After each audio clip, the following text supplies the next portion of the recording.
बिस्मिल्लाहिर्रहमानिर्रहीम। अस्सलाम वालेकुम। आज मैं दोपहर को आलू के छिलके बना रही हूँ। मैंने कबाब बनाने हैं और आलू गोश्त बनाना था, तो ये छिलके आ गए तो मैंने मोटे मोटे निकाल लिए। इसको मैं ऐसे छोटे छोटे पीस कर लूँगी और इसमें मैंने एक छोटा आलू अलग से काट के और डाल दिया है ताकि थोड़े से ज़्यादा हो जाए। बहुत शौक़ से खाए जाते हैं, उसके लिए ये इतने छिलके हैं।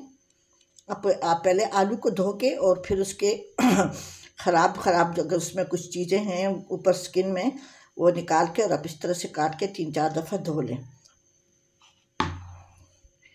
ये टमाटर है, ये 1 पाव टमाटर है। उसमें हल्दी, लाल मिर्च पिसी हुई, कुटी लाल मिर्च, अदरक पाउडर, लहसुन पाउडर, नमक मैंने डाल के रखा हुआ है और नमक थोड़ा सा देखें। अब मैं इसमें, मेरे पास ये बचा हुआ तेल है, मैंने सालन बनाया था तो मैंने इस तेल को निकाल के फ्रिज में रख लिया था, तो अब मेरे काम आ रहा है। ये सब चीज़ें हम एक साथ डालेंगे। देखिए अच्छी तरह से ये धुले हुए हैं और ये सब जो है ना ये मैं डाल दूँगी। इसको सबको मिक्स करके मैं बढ़ा दूँगी।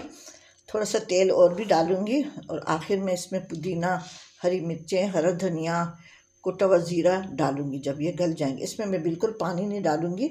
टमाटर का पानी जब सूख जाएगा, मैं देखूँगी कि आलू नहीं गले, तो फिर मैं इसमें डाल दूँगी।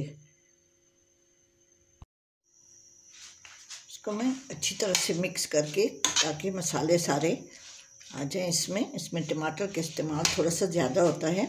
देखें ये एक मीडियम साइज का आलू में लेके इसी तरीके से मैंने काट लिया है डिज़ाइन में, जैसे मैंने आलू के छिलके काटे थे।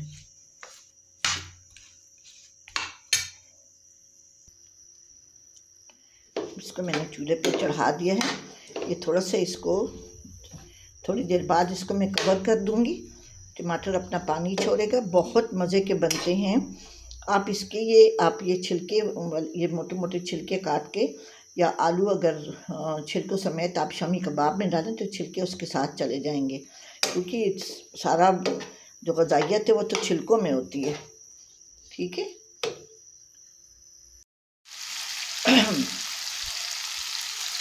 अभी देखिए इसका पानी सूख गया है। इसमें बिल्कुल पानी मैंने नहीं डाला था। अब इसमें मैं 1 गिलास पानी डाल रही हूँ। ये टमाटर भी सारे मेल्ट हो जाएंगे और इसमें जो आलू में जो कसर है, क्योंकि ये लाल आलू हैं तो ये थोड़ा सा देर लगाते हैं। मैंने 1 गिलास पानी डाला है और जब इसका हल्का हल्का इसमें सालन रखेंगे ताकि रोटी के साथ खाया जाए। और फिर इसमें मैं दम पे रखने से पहले हरा धनिया और कुटा हुआ ज़ीरा डालूँगी। कुटा हुआ धनिया भी डाल सकते हैं, हो सकता है मैं डाल दूँ। बहुत ही अच्छा खाना है, आलू भी ज़ाया नहीं जाते। आप आलू के छिलकों के शामी कबाब में भी डाल सकते हैं, फाइबर मिल जाता है बच्चों को भी बड़ों को भी। ठीक है। फिर मैं इंशाल्लाह जब इसको मैं दम पे रखूँगी, आलू गल जाएंगे, तो फिर मैं इसमें कुटा हुआ ज़ीरा, हरा धनिया और अगर आपके पास पुदीना है सूखा या हरा वाला, वो भी डाल सकते हैं। ये तैयार हो गया है। इसमें मैंने ज़ीरा और ये डाला है हरा धनिया। आधा कप पानी डाला है। इसको मैं बस थोड़ा सा ये जिसको जोश आ जाए तो इसको मैं दम पे रखूँगी थोड़ी देर के लिए। इसके बस इतना सालन होना चाहिए कि रोटी के साथ खाया जाए। उसके बाद से डिश आउट करके मैं आपको बताऊंगी।